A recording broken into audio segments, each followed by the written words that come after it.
Welcome to GRUNG TV, the entertainment hub for news, views, reviews, and gossip. Don't forget to like, share, and subscribe, and turn on your notification bell. Welcome back to GRUNG TV. 2 persons were shot dead, 1 fatal after a gunman opened fire on a taxi in which they were traveling along Mountain View Avenue in St. Andrew on Thursday. The identity of the deceased man has not yet been ascertained. Reports on the incident are sketchy, but it is understood that about 7 p.m. a man stopped the taxi as it traveled along a section of Mountain View Avenue. When the vehicle came to a stop close by where the man was, he reportedly pulled a firearm and opened fire, hitting 2 of the passengers in the vehicle before fleeing the scene. The wounded person, a man and a woman, were assisted to hospital. On their arrival, the man was pronounced dead while the lady was hospitalized. Her condition is unclear. A motive for the gun attack has not yet been established by investigators. Detectives from the Counterterrorism and Organized Crime Investigation Branch seized a Winchester ammunition box containing 1 Taurus 9mm pistol and a magazine with 34 rounds of 9mm cartridges on Langston Road, vicinity of Linear Street, Kingston 2, on Thursday, February 11. A man was taken into custody in relation to this seizure. Reports are that about 11:35 a.m. the officers were in the area conducting an intelligence-driven operation during which a white Nissan AD wagon with a lone occupant was stopped, searched, and the illegal firearm and ammunition found in the vehicle. He was subsequently taken into custody. However, his identity is being withheld pending further investigations. 18 of 22 persons of interest in Kingston West is now in custody. Following weeks of gang conflict within the Denhamtown Police District, 18 of 22 persons who are listed as persons of interest have turned themselves in to the Kingston Western Police. The disclosure was made by Police Commissioner Major General Anthony Anderson on Thursday during a Crime Monitoring and Oversight Committee virtual press conference. The names of those in police custody were not released by Anderson. We have 18 of them come in to the police, including 1 wanted person who we have charged, he stated, while not identifying the individual who was charged. The commissioner explained that those in custody will be questioned as the police continue to work on cases within the division. Additionally, he shared that 4 other men are being sought in relation to the violence in the division. On February 4th, the police issued a statement urging 22 persons to turn themselves into the Denhamtown Police by 6 p.m. the following day. The persons were linked to the gang conflict within the Denhamtown Police District, which has allegedly extended to several other communities in the police division. 3 men who were said to be associated with the Tivoli Young Generation gang were listed as being wanted in a separate release. They were also urged to turn themselves over to the Denhamtown Police by Friday, February 5th.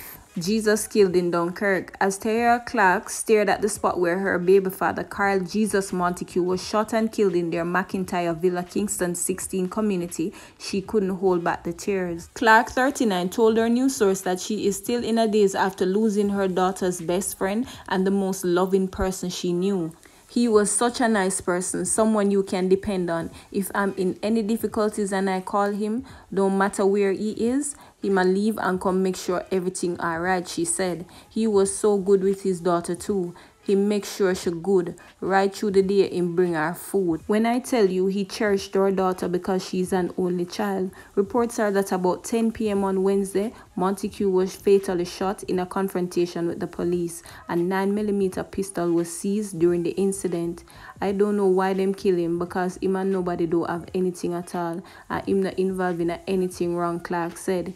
Is home there when me hear say him dead and I couldn't believe. Me sit down and I wonder if it's really that me hear because him did just drop off a food to a daughter and then me got hear say him dead.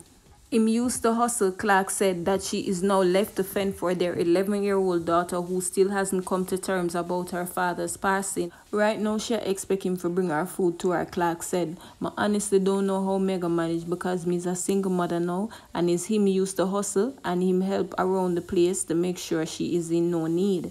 Shauna Wilson, another resident, was furious as she said stray bullets damaged the section of her home, almost injured her son. The shots fly through the door, but if me did go through the window, my son wouldn't probably be dead. because he was in the seat at the window, and I feel bad to know that my son could lose his life in his house, she said. The matter was reported to the Inspectorate and Professional Standards Oversight Bureau, and the Independent Commission of Investigations is also investigating. The police are reporting that a man is now in custody after officers found ammunition at his home during a special operation at Hero Circle, Kingston between 4:30 a.m. and 8 a.m. yesterday. According to the police, a team of officers armed with a search warrant under the Firearms Act searched the suspect's home and found a magazine with 5 9mm cartridges in a sock hidden in the roof.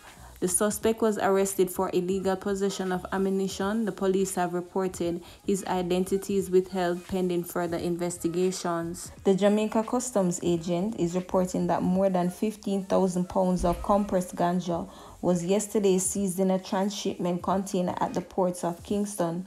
According to the JCA, officers from its contraband enforcement team, also with officers from the Jamaica Constabulary Force, Narcotics Division, and Port Security personnel, seized a shipment containing 1,516.7 pounds of ganja with an estimated street value of 6.1 million. The JCA said the discovery was made during a routine examination of containers. The JCA added that officers found a container with discrepancies, which led to the seizure of 13 knitted bags, 1 duffel bag with 155 packages containing substance resembling ganja. The agency said no arrests were made in relation to the seizure, and the matter is being investigated by the Border Protection Unit of the JCA and the JCF's Narcotics Division. A car salesman was fatally shot in Flamstead, St. James on Thursday. 33-year-old Clarence Morris was at a bar with other patrons at 8 p.m. when a man entered and shot him. The gunman allegedly exited the bar and later tried to re-enter. The patrons, however, blocked the door. The man then shot up the establishment before leaving.